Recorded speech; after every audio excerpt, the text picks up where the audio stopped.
Hi, everybody. All right, let's make sure this is up and running okay. I think it is.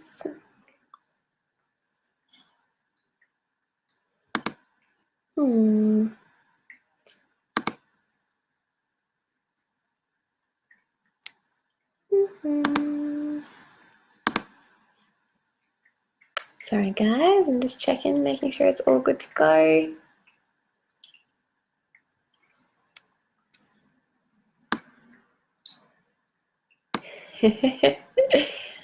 All right.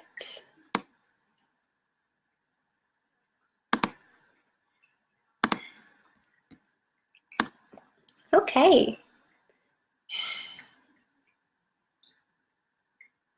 So, hi, everybody. I hope you've had a happy Thursday so far. For those of you who don't know me, my name is Chelsea, and I'm a super passionate gut health nerd and nutrition health coach. So I coach people back to fabulous gut health without the overwhelm or invasive treatments or expensive supplements. I truly believe that knowledge is power. And so I love to educate and empower people through the use of whole foods and reducing stress to achieve sustainable and healthy gut health. Now more than ever, it's really becoming prevalent that diet and stress are causing all sorts of chaos within the body.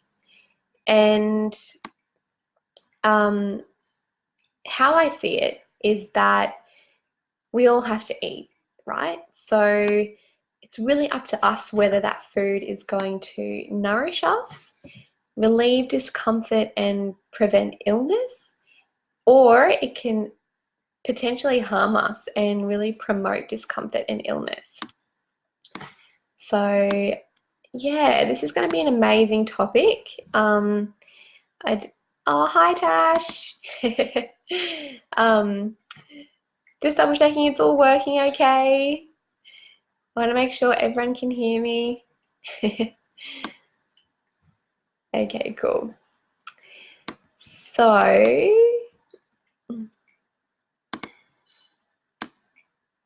all right, I am not a tech savvy gal, so you're going to have to bear with me for a minute. Okay, cool. So with all of that said, let's dive into tonight's topic. Sorry, I'm just reading the comments as we go. Working all good? All right, sweet. Perfect. Perfect. Okay. So, okay, so first and foremost, tonight we're going to be talking about the connection between stress, inflammation, and the gut. So I'm going to go ahead and talk about this connection, and hopefully it will answer some of your questions that you may have. And at the end, I'll check over any questions that might have popped up during this live and try and answer them best that I can relative to the topic. But I'll also be popping in every Thursday evening at this time at 6:30 to talk about a different topic each week. So don't be disheartened if your question can't be answered tonight. I know that there will be a lot more nuggets of wisdom to be shared with you that might be able to help answer your questions in the future. Or you can always reach out to the LYG Community Facebook group, or you could message Brooke and I directly. So you've got an abundance of resources, an abundance of support behind you. So really exciting stuff. So without further ado, let's get stuck into it. First and foremost, I want to educate around what exactly is stress. You know, stress is such a vague word, but I really want to kind of nut it out in a really easy and digestible way, pun intended. So let's talk about stress. Stress can look like a whole range of things in the body. It can look like a good thing, and it can also look like a bad thing. Whatever it is, we do need stress in our lives, and I will explain this very soon. But I want you to know that it's when we're in a constant state of stress that we can become prone to developing illness, especially within the gut. So you may have already heard before the fight or flight response. So this is the sympathetic nervous system. And you might have heard of the rest and digest response, and that is the parasympathetic nervous system. And in a healthy body, these two systems should work harmoniously together in order to maintain balance in the body, and we call this homeostasis. Now, you don't need to know all of these crazy scientific terms, so I don't expect you to remember them. But for now, I just want you to know that we need both of these systems to really be able to survive. But it's how we use them that is the key to actually being able to thrive. So what do these responses look like in today's society? So let's talk about the fight or flight system first. So this sympathetic fight or flight system can show up in various ways, such as exercise. Now, who would have thought that you would be in a fight or flight response in exercise? But it's actually a normal thing. You know, fight or flight can look like exercising, being excited about something, maybe being held up in traffic and getting frustrated, or running away from something, or, you know, being in shock, or, you know, getting a surprise. But New Age study is now showing that the anticipation and the act of receiving notifications on our social media and emails, this is actually triggering our fight or flight response. And that's just fascinating, I think, anyway. And another great example of this is with our smartphones. You know, it is really easy for us to jump from one app to another.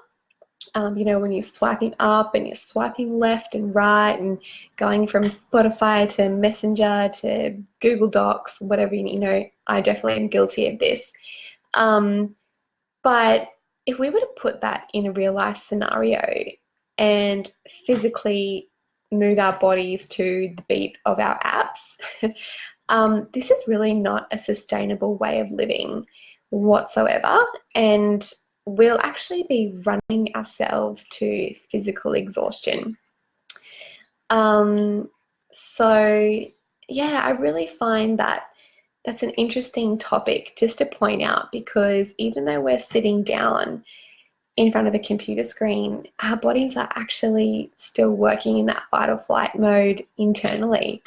So yeah, but with that, I wanted to talk more about when our body is in the fight or flight response, what's actually happening internally inside of our bodies when this response is happening. So firstly, our brain tells the heart to start pumping blood faster. We want more blood being moved around. We want to evacuate the blood from our gut, from our digestive system. And we want to bring all of that oxygen, blood, nutrients out to our muscles and our limbs so that, you know, we can run away, per se. That was how it used to be back in the primal days. But that is a natural human instinct, how that response works, because it's a type of protective mechanism. So an example would be, you know, have you ever felt your heart race in times of nervousness or high stress or exercise, of course? or excitement. You know, all of these things are triggering that heart rate increase and lots of blood flow to the limbs. So clearly, we definitely need this type of stress for survival. However, today we're living in a really high stress, fast-paced and high fight or flight society. And even though we're not running away from things like we used to, we're being influenced by our surroundings, which is promoting this stress response, this fight or flight stress response. So this might look like financial stress, relationship stress, stress from being a busy mother, digital screens and notifications, the pollutants that we breathe in the air. It could be chemicals that we're exposed to in our cleaning products and in our beauty care products. And these chemicals are actually hormone disruptors. And we can also see this stress in refined and processed foods that we consume. And I'll dive more into that later on. But I like to think of this new age fight or flight stress as sedentary stresses, because we aren't physically running away from them, but they're there in the back of our mind all the time, you know. So you can now see that we've got a physical fight or flight stress and also that sedentary fight or flight stress. And if we kind of combine them together, we start to see that, you know, we're actually living our day in a constant state of stress.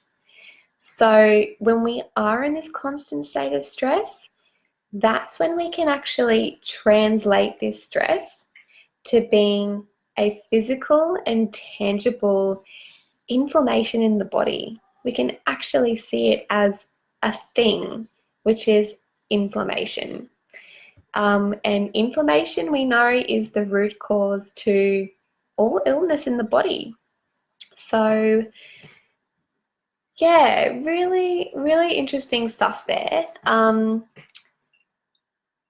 now that we've kind of covered what that response looks like within the body, let's talk about how it relates to gut health. Just having a look here. Everyone on board? Cool beans. All right. So how does this inflammation look in the gut? So this might not surprise you, but stress that's manifested into inflammation, just as I mentioned, it can result in major gut damage. So this could look like a leaky gut.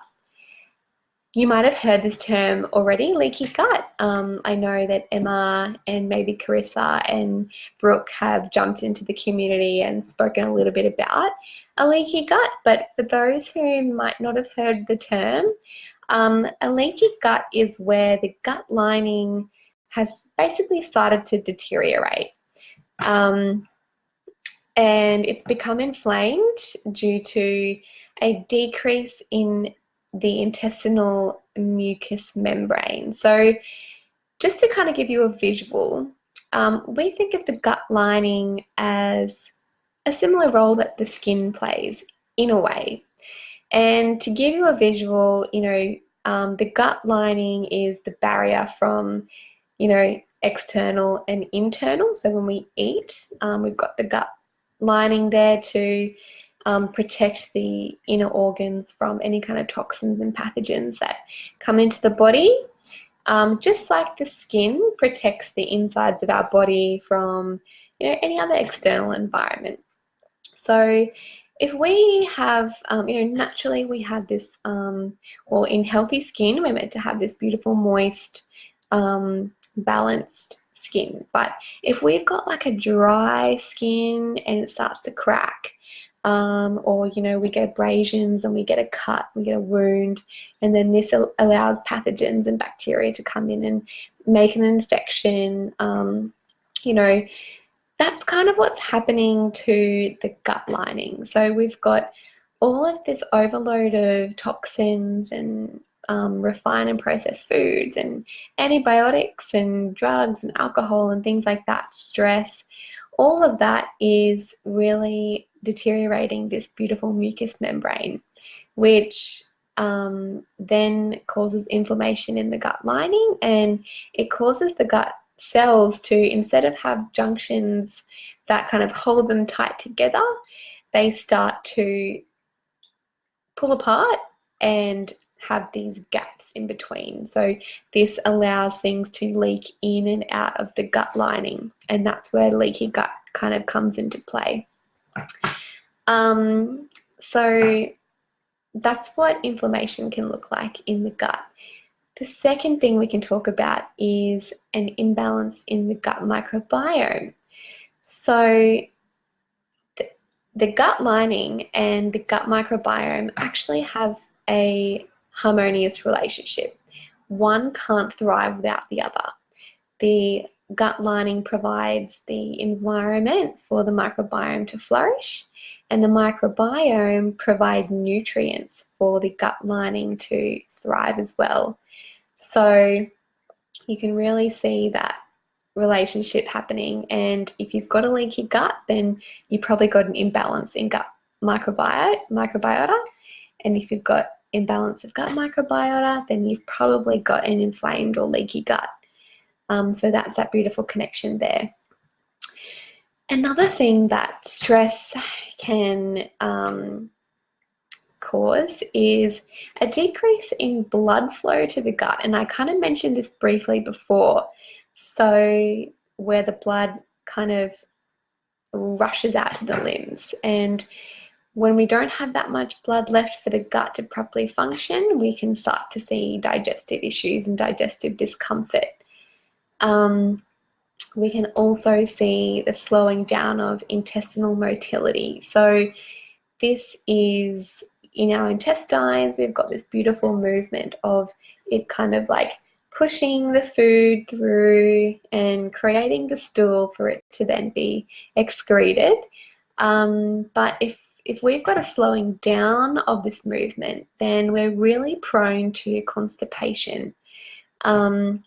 So have you ever felt constipated when you've felt stressed? So if you've been stressed about something, or if you've had to face confrontation, or if you feel resistance towards something, this is your body actually physically holding on to the stool because it doesn't have the capacity to release it yet. So that's where we can also throw the emotion into gut health as well. So, you know, if we're feeling that resistance or yuckiness about something, we can hold on to those emotions, and we actually hold on to the constipation. But in other cases, this can actually be seen as diarrhea. So have you ever felt nervous about something, before a speech or a race? I remember I used to, do athletics in primary school, and every time I would be at the start line ready to go for a race, I would be like, I need to go to the bathroom. And felt like you need to go straight away. So when we see this in people with gut issues who are highly stressed, it's because their body doesn't have the capacity to properly digest and absorb the nutrients. So it decides that, we've just got to get it out. So that's really, really interesting. Inflammation, so stress. We're going to move from, we're looking at stress looking at a physical thing as inflammation, and then how that looks in the gut. So another thing is suppressed stomach acid secretion. So with that, our stomach is almost, the first port of call as far as churning the food goes. We chew our food, it goes down into our stomach. And our stomach is meant to create a really nice balance of hydrochloric acid or stomach acid. that helps break down the food. But if we are having suppressed stomach acid secretion, meaning low amounts of acid that's being secreted due to the stress that we have in our body, then we're actually got digestive dysfunction from the get-go. So this can actually manifest into SIBO, which then in turn manifests into IBS symptoms like gas, bloating, constipation, and diarrhea. So it's kind of got this domino effect. Another thing that stress and inflammation have is on the body is delayed wound healing. So because we don't have that constant flow of blood being providing the nutrients to the gut, if we have any kind of internal wounds that need healing, there's going to be a bit of a dysfunction in wound healing. So another thing is, let's see, a weak immune system. So normally if we've got a leaky gut and an imbalance in microbiome, then we can generally see that we can have a weak immune system as well. And if we've kind of got all of these things going on, this can even lead to adrenal fatigue. So adrenal fatigue is when our body releases, or our adrenal glands in particular, releases copious amounts of stress hormones. And this high release of stress hormones actually causes altered hormonal production in the body. So it really messes with our hormone regulation. And then the adrenals begin to become overworked. Then they become really exhausted, and they may not be getting fed a nutrient-rich diet to support their own health and functionality. So then this really results in adrenal fatigue. And we can see adrenal fatigue look like, insomnia, poor sleep, sugar cravings, being caffeine dependent, all different things like that. So that was a lot to probably take in, but these really are the main symptoms of what stress and inflammation looks like within the gut. And the kind of domino effect if we've got a bad gut, and then how it leads on to potentially adrenal fatigue if we're in that constant state of high stress. So I guess I want to put it into perspective for you guys for a minute. Let's take an example of a busy mum or a busy uni student, who's kind of get up, go, go, go. This might look like getting up and going to F45 6 days a week, high intensity workout at 6 o'clock in the morning, whether you've had a good sleep or not. Maybe the busy mum is running after the kids all the time, always in their heads wondering what's the next move or what's coming up in the diary. When am I going to cook for dinner? Just things like that. So because of these stressful lifestyles, they do begin to have some poor sleep, and then they start to wake up and they're feeling tired, and so they might start their day by having a coffee or 2 or 3 and then their diet, whether they eat healthy or not, it becomes compromised because stress trumps. You can be in a, well, I can't stress this enough, but you can be eating the most amazing diet and you can be exercising regularly. But if you're in a constant state of stress, then none of that is going to matter. And we can see weight gain as being a huge result in this, because high levels of stress hormones actually make the body hold on to weight, especially around the belly. So,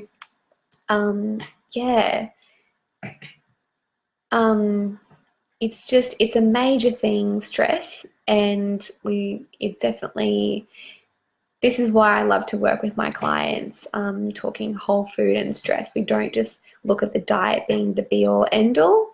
We have to really take into consideration the body as a whole. You know, so with that example, we start to see some digestive discomforts appear, and they, you know, they can manifest into a leaky gut, SIBO, or IBS symptoms, and then these women begin to release a lot of stress hormones. Their adrenals become depleted, and this high release of stress hormones can basically start to interfere with their proper hormone and energy production, resulting in, you know, PCOS, being really wide and tired. Then, you know, skin regeneration becomes impaired, so we can start to see acne or eczema or whatever shows up for that person. We can start to see brain fog, you know, brain dysfunction, and also it promotes the caffeine dependence and sugar cravings. So that's really a bundle of adrenal fatigue. So if we're dealing with a constant state of high stress, we can really push our bodies to that level and eventually burn out. Some people actually burn out. So I guess you can start to see the domino effect that stress actually has within the body. And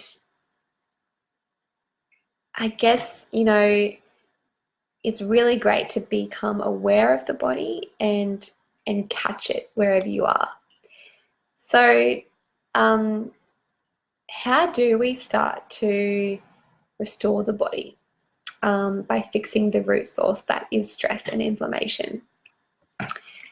So just like we've got the fight or flight response, remember I mentioned earlier that we also have the rest and digest response, and this is where the healing happens, in this rest and digest response in our parasympathetic nervous system.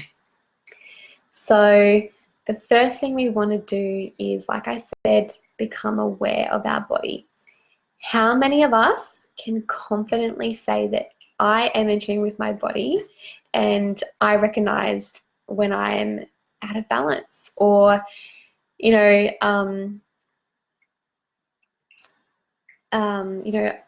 I'm in tune with my body, and or more so that you're in tune with your body before it has the ability to manifest into something more detrimental.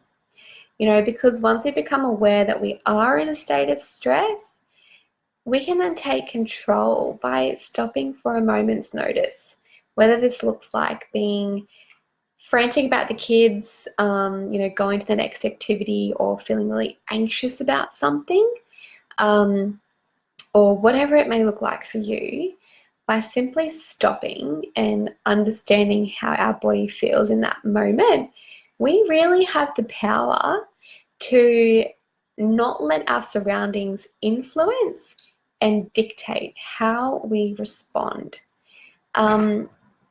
Because it is in our response that is the key to thriving, and it's the key to thriving, or we just go through our day trying to survive. So let me have a wee drink here. So what's the next step? The next step is to just breathe. So we've become aware of the situation. We realize and we recognize that we feel like we're in a bit of a stress mode. We need to stop and just breathe. Now, just like Brooke spoke about, I think in her 30-day challenge, it might sound really cliche, breathing, but stopping and taking a breath and asking ourselves the question of, is this moment worth creating inflammation in my body? Or is this something that's going to matter next week? Or can I deal with this situation in a rest and digest state? And 9 times out of 10, you probably can. It's just how we decide to respond to the thing that's triggering us. So now I want to get a bit more specific with how being in this rest and digest response can actually promote healing and healthy decisions. And this kind of leads back to the gut and brain connection, which Carissa spoke about in her live on Tuesday night. So if you guys missed that, I'll just speak a little bit about it. So the gut and the brain are connected via a wonderful nerve called the vagus nerve. And this vagus nerve runs from the bottom of our brain through our spine, and it kind of wraps around our gut. So the gut talks to the brain 9 times more than what the brain actually talks to the gut. So I know I have, but have you directly experienced this through those gut feelings that you get, or that intuitive thinking? To throw logic out the window because it's something so powerful. That's what we're talking about, the gut-brain connection. So with that said, it's pretty clear that we need a healthy gut to have a healthy mind, but we definitely need a healthy mind to have a healthy gut at the same time. So it's a bit of a catch-22, but this does represent another harmonious relationship within the body. So you're starting to see that everything is kind of intertwined and connected. Nothing is just separate and by itself. And that's the beauty of the human body. So after breathing, and an example would be, I think Brooke had mentioned in her 30-day challenge, to set your alarm for 10 a.m. and 2 p.m. because, these periods of the day are really where we can kind of get a bit frantic. We've kind of gotten up in the morning, we've had a frantic morning, and then it's a really good time to just stop and take a breath. And when you just stop and take a breath,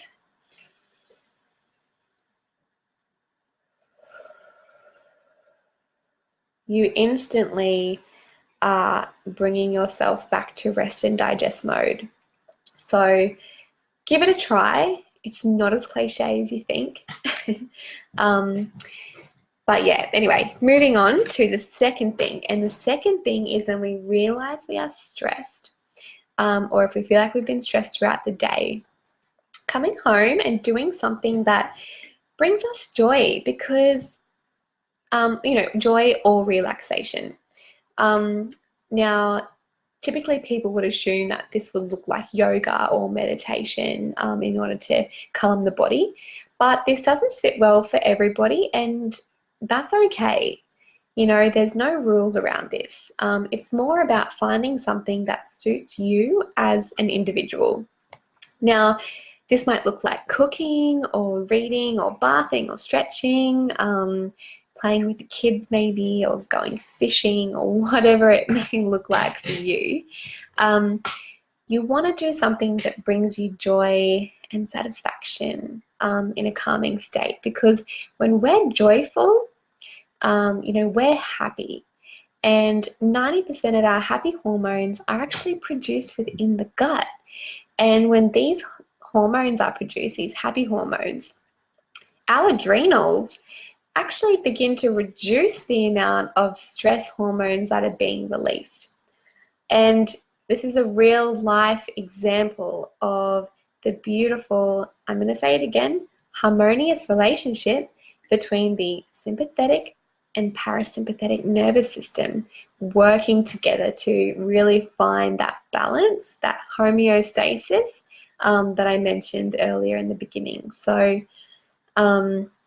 breathing and finding something that brings us joy and calms us down. And the third thing is attending to the diet so that we can really begin a gut healing and a gut nourishing journey. So first and foremost, we want to be reducing or completely removing inflammatory foods that can, number one, feed the bad bacteria in the gut and contribute to those IBS symptoms like gas, bloating, constipation, and diarrhea. And number two, these foods that can weaken the immune system, because we really do need a strong gut and a strong immune system to begin a healing journey. So what does this look like? This definitely 100% looks like removing processed foods, removing refined sugars and refined carbohydrates, removing gluten and those nasty industrial seed or vegetable oils. So the only issue that I have with this is that due to no fault of anyone's own, people are beginning to feel and become overwhelmed and confused about what products actually have these ingredients in them due to this hectic marketing in today's day and age. And I totally understand it. So I think this could be for another Facebook Live, really talking about ingredients and how we can really steer clear of these products that have these nasty ingredients. But working with a health coach like myself or with a nutritionist or naturopath who can help guide you on a specific gut healing diet that will suit your bio-individuality could be of benefit for those who do struggle in this area of differentiating between these types of products and ingredients, and understanding what these ingredients are in. But with that said, we want to be also obviously introducing nourishing and whole foods that promote thriving health, whole foods that are grown from the ground, or that grow on trees, and meat and poultry that are grass-fed, raised on pastures, and free range. So we can also look at fermented foods, looking at bone broths and meat stocks, lots of veggies, lots of fiber. But these are the types of really nourishing foods that are going to start that gut healing journey. When we remove those inflammatory foods and provide the body with these nutrient-dense foods, healing can start happening overnight. It's a really beautiful thing because the gut bacteria can actually start to balance themselves out within a couple of days. Science is actually starting to show this. So yeah, it's all really exciting stuff. So now, I don't know how in detail I was going to go in with the food sides of things. I just kind of wanted to talk more about how we can see stress as a physical thing in the body, which is inflammation, and how this inflammation can look like in gut health, which is all of those symptoms I mentioned earlier. So one question from, I believe Ashley had about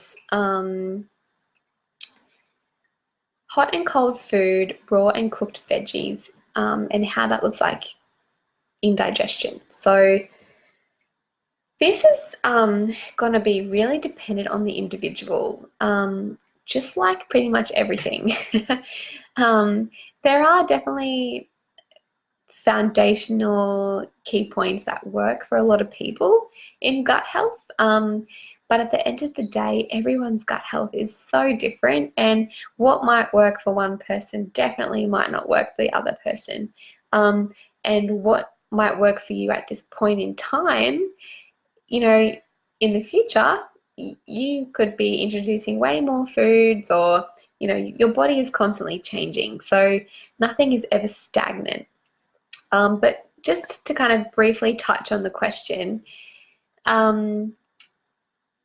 it's always great to get fiber in the diet, because we're talking about the hot and cold food, the raw and cooked veggies that Ash was asking about, because fiber is how we feed the gut. So the gut thrive off eating fiber because our body actually can't digest or break it down itself. We need the gut bacteria to do that for us. And when the gut bacteria break down that fibrous food, like lots of vegetables, they produce specific nutrients and a fuel source that the gut cells can then use to thrive. And that was that harmonious relationship I was talking to you about earlier. So if you're not getting enough vegetables in your diet, if you're not getting enough fiber in your diet, then you're not actually feeding the gut bacteria. And then the gut bacteria can't really produce fuel for the gut lining cells to then reproduce and be healthy. So you can kind of see that domino effect happening there.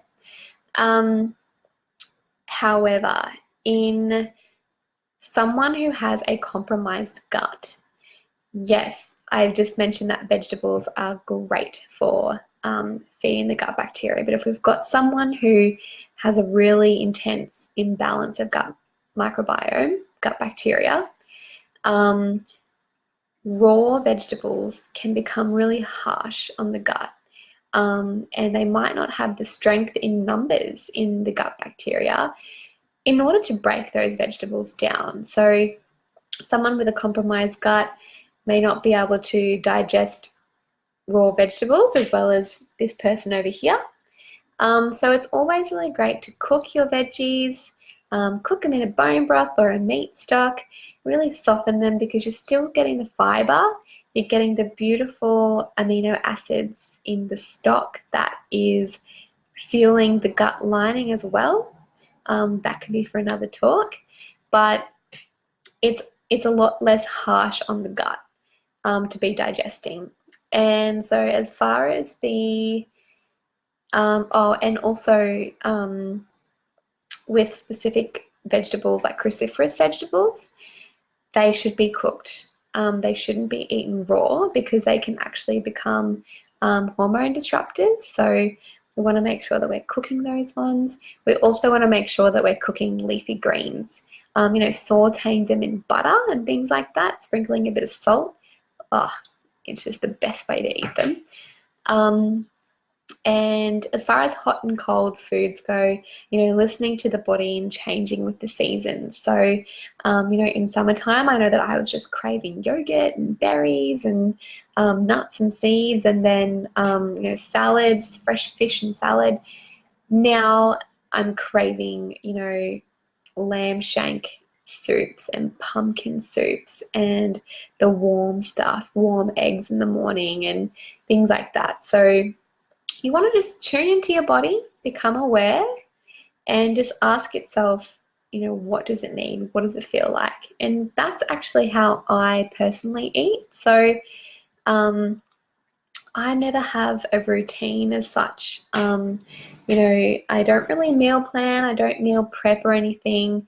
I've just, I deal with what I've got in my fridge, but I wait until I get hungry and I ask myself, what do I feel like?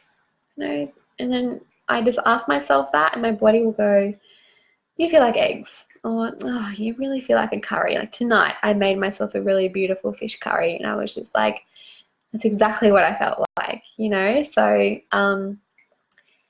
number one, tune into your body, become aware of it. Number two, be gentle on yourself. Don't put pressure on yourself. Number three, ask it what it needs, and if you listen closely enough, it will tell you. So yeah, I think I'm gonna leave it there, because we've had a good 45 minutes together, and I really hope that this was easy to understand, easy to absorb and digest. Sorry about all the puns, guys. But yeah, I would love, oh, let's have a look here. Just checking in if anyone's got questions. Cool. Okay, so Nicole said, how does stress affect the gut and cause bloating? So I've actually addressed that in the beginning of this video, Nicole. So I'm going to this is recorded, so I'm going to post this video after I'm done here, and you can just like look back over it. But I know that you'll find your answer will be definitely addressed in this video.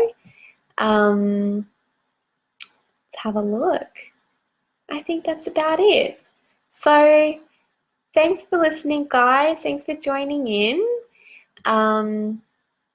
And I'm going to be popping in next Thursday at the same time, 6:30, for a new topic. So watch this space. We haven't really decided what topic we're going to do just yet, but it's going to be exciting.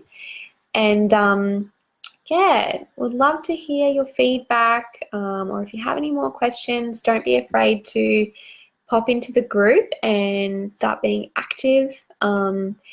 Reach out to Brooke or myself or any of the other nutritionists that are in there, JCN clinics. And yeah, I'm sure we will chat soon.